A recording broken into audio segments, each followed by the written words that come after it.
প্রশাসনের যেই আমরা অভ্যুত্থান পরবর্তী সময়ে যেমন নির্মোহ, বস্তুনিষ্ঠ, নিরপেক্ষমূলক আমরা যেভাবে আচরণ প্রত্যাশা করি, আজকে পরে মনে হয়েছে যে নির্বাচনে কতটা নিরপেক্ষ হবে, প্রশাসন কতটা নিরপেক্ষ থাকবে, সেটি আসলে এখন আমি শঙ্কা প্রকাশ করছি। পর্যাপ্ত যুক্তি, পর্যাপ্ত তথ্য থাকার পরেও আমাদের একজন প্রার্থী, উনি ব্যাংক ডিফল্টার, উনি উইলফুল ব্যাংক ডিফল্টার। উনি একাধিক আর্থিক প্রতিষ্ঠান থেকে বিগত বিভিন্ন সময়ে উনি লোন নিয়ে সেটি আর ফেরত দেয়নি। দেশের অর্থকে উনি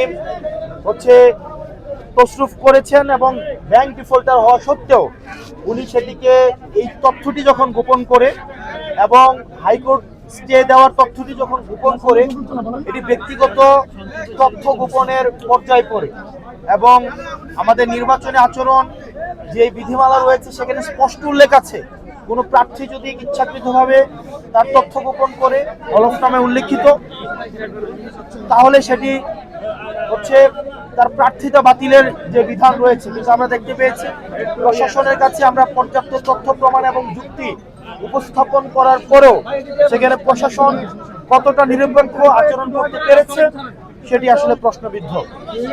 তো আমরা এখনো প্রত্যাশা করি, কিন্তু প্রশাসন আমাদের কাছে মনে হয় একটা বিএনপির দিকে ঝুঁকে গিয়েছে। সহজ কথা, প্রশাসনের যে দ্বিচারিতামূলক আচরণ সেটি নিরপেক্ষ, সুষ্ঠু, অংশগ্রহণমূলক নির্বাচন কতটা হতে পারে সেটি নিয়ে আসলে আমরা শঙ্কা প্রকাশ করছি।